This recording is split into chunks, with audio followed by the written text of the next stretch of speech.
Hello everyone, I'm Elizabeth Shaw and this channel is to give you more understanding about the narcissistic personality disorder, ways to deal with narcissistic people that may be in your life and how to overcome narcissistic abuse.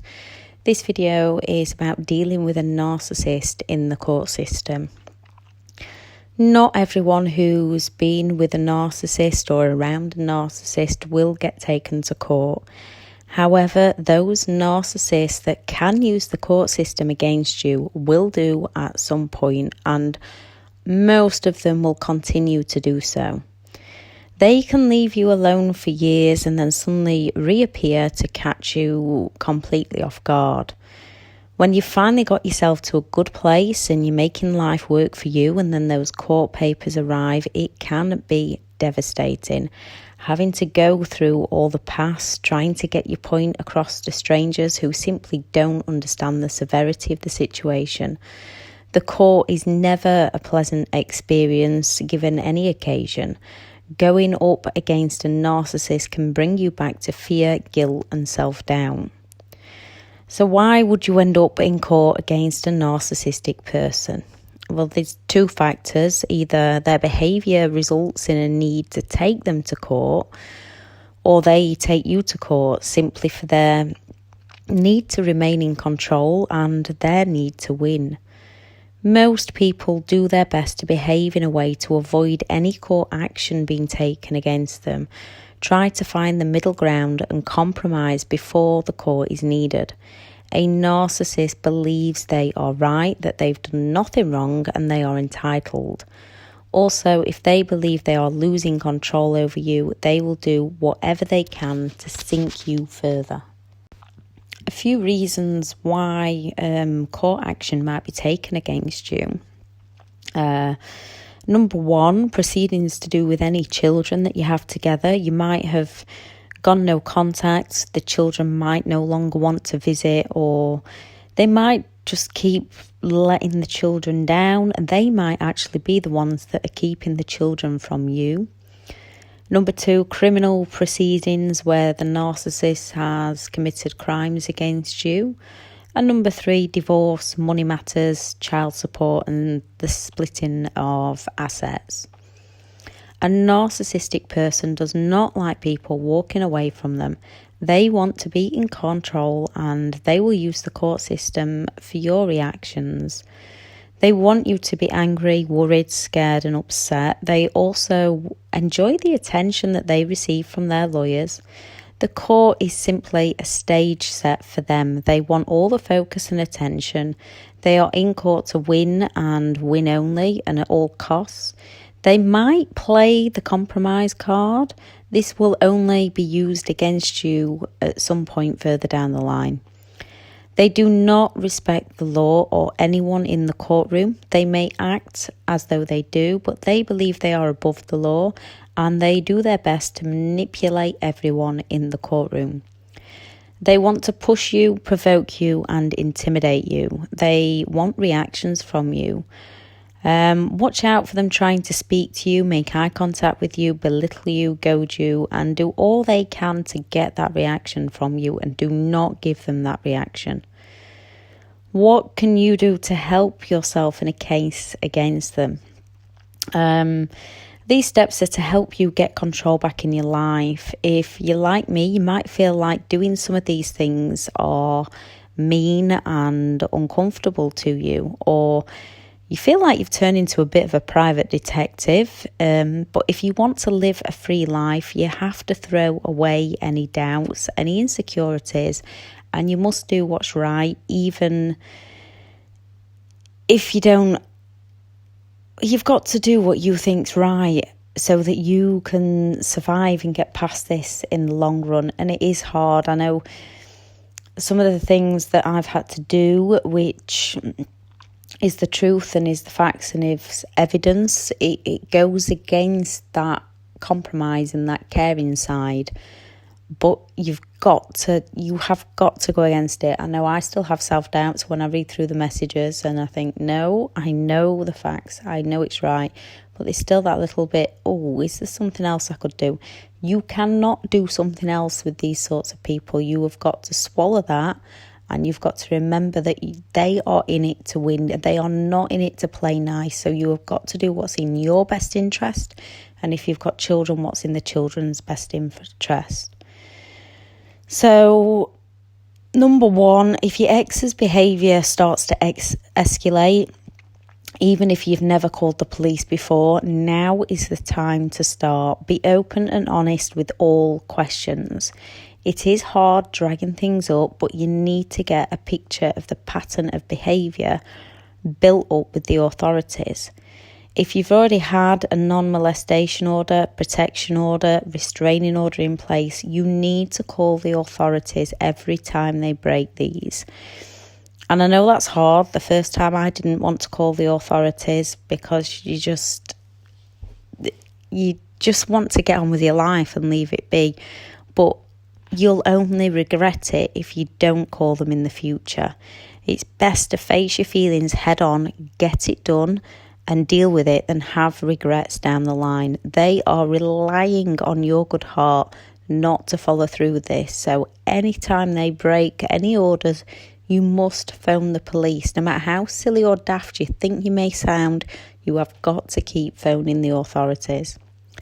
If the narcissist takes you to court further down the line, it's no longer then your word against theirs. You have court papers and police reports behind you to help support you. Number two, don't try to be nice and do not put information in the court papers that you might need to rely on in the future. What I mean is when you're ticking the boxes of things and you think, oh, I'll not tick that because it might make life easier. And then further down the line, you need that. If it's something that happened or something that needs to be in, put everything in. A narcissist might act like they can play fair, but they do not. They are lowering your defences ready to strike. You have to protect you and any children. Your happiness is at stake if you don't. So you must be honest and put absolutely everything in. If there's been domestic violence, even if it's only been emotional, mental, physical violence, you need to tick the box that there has been physical violence. There has been domestic violence. Number three, when going through protection orders, if you cannot afford a solicitor, and even if you can, if you can't afford that solicitor, if you can try and get the money from somewhere, try and do so. If not, contact your local domestic violence unit. They will guide you and they will help you and they will also understand you. Some will help you write up the court papers for you. So do get in touch with domestic violence units. And again, be open and honest. Some of them have been there. They do understand. Number four, document everything. A narcissist relies upon your word against theirs. They rely upon twisting everything around and leaving you with self-doubt. Keep diaries of things said. Try to keep communication via email or messages. Try to respond, not react. Save them all. Do not let the narcissist know. Many times, every time they miss a visit, keep a copy. Keep everything. If they don't take the children to the doctors, if they miss school events, if anything happens to your property, anything gets damaged, even if you don't know it was them, report it to the police. You must keep everything. Number five, it can be extremely hard if the narcissist is telling your children lies and adult things that shouldn't be said. Document it with dates. Don't try to justify yourself to the children, then they're just getting caught even more in the middle. Instead, let them know that people just think differently and we are entitled to opinion. We don't have to take someone else's opinion on board. 6, do not back down in a divorce. You have one chance. Do what's right for you. A narcissist will not be thinking or acting fairly. They will only be thinking about themselves. So it's time you think about yourself. 7, do not give the narcissist the benefit of the doubt. Do not fall for any charm tactics they may play, any flying monkeys or enablers that they send your way. If they have narcissistic traits, they are not playing nice, to be fair. They are doing it to bring you down and to pounce and to win. They are showing you a card with one hand and playing another behind their back that you know nothing about. They do not want to compromise. They want to win. Remember, you don't think how they do. They think completely different to us. They are not interested in finding the middle ground. They do not care for anyone other than themselves. Do not give them the benefit of the doubt, because if you do, they will take everything from you. Number 8, don't fear the threats that they are going to take you home and they're going to take your children from you. They just want to intimidate you. Focus on the outcome you want. Vision getting the justice. Vision and dream of it going exactly how it should do, even when it's not doing. If they've already got the children, work on yourself and fight back to get those children back where they belong and back into safety. Number 9, do not lose it in front of the judge. This is why the narcissist is intimidating you and playing these games.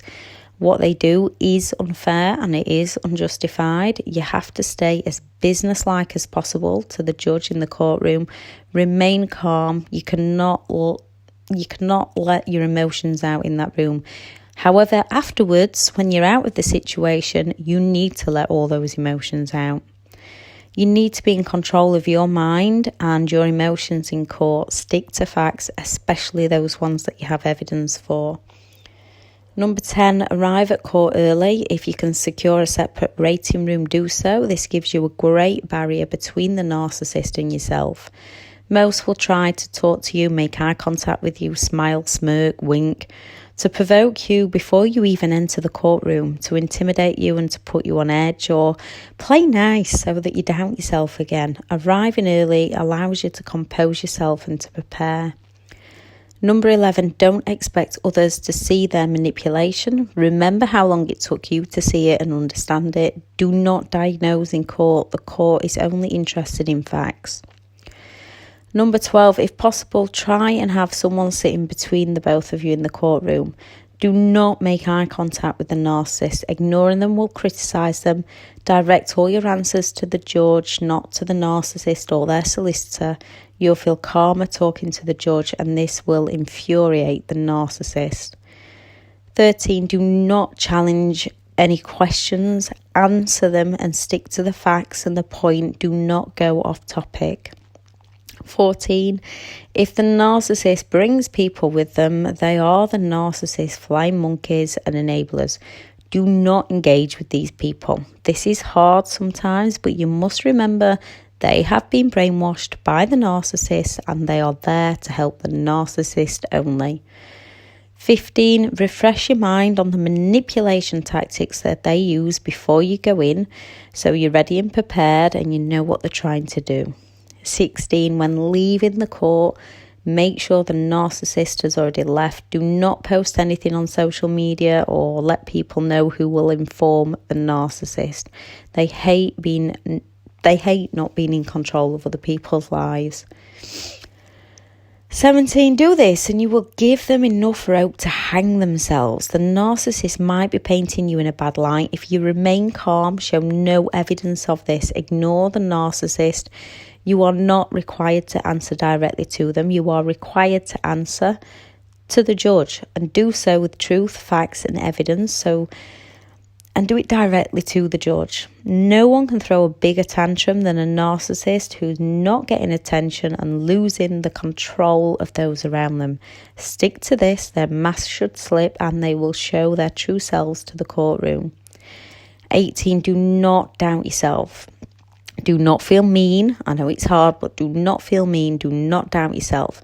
No one deserves to be treated how a narcissist has treated you. If you have doubts, remember all you have done for them, all the things you've forgiven them for. Remember how badly they've treated you. No self-doubt. You've got to take the necessary action for the best interest of yourself and any children that you have. And you can and you will get the results you need. There is plenty that have got the results that they need as long as you take the right actions in the courtroom. Now, I know from personal experience that it is incredibly draining and it does affect you. So getting enough rest, trying to get enough exercise, because exercise, meditation, yoga, anything that helps your well-being, trying to eat right, reaching out to people that understand if you do need that little, if you are slipping into self-doubt and you need that little check, reach out to people that understand you and will help you through it, and get a support network built up to help you through it. Talk to friends and family if you've not been completely isolated, that can also help you through it. You do need to get the support that you need. You can get through this. Hopefully, with enough awareness out there, we can get something changed within that court system at some point, sooner rather than later, because it is a terrible thing to put victims through. And at the moment, people just don't seem to recognise what's happening within the system. So, self-care is an absolute must and an absolute priority to keep you on top form. Now, when you're dealing with stuff, a good thing to do is to actually set a time aside when you need to deal with it. Set a time aside, spend an hour, half an hour to however long you need to spend that time on it, deal with it. Then remember how toxic they are, how horrible they are. Then remember what things you've got to be grateful for in your life. When you finish dealing with it, remember what you've got to be grateful for in your life. Remember what you're working towards. Vision that future, vision that dreams. Bring yourself back out of the situation and back into the present moment. And then do your absolute best to get on with your day. I know that can be hard sometimes, but if you're constantly thinking of it, it's going to bring you down. So you do need to deal with it, but you also need to then bring yourself back out of it and carry on with your day. And remember to, I know I've already said this, but reach out to people that understand you, reach out to people that have been through it, and focus on the best possible outcome. And then your mind will find the ways to take every possible step you can to get that outcome that you need, that you deserve, and that is the best outcome for all parties concerned. Any questions, please do add in the comments. Any advice, if you've been through it or you're going through it that you believe will help someone else, please put it in the comments to help others get through this. Thank you very much for listening. Bye.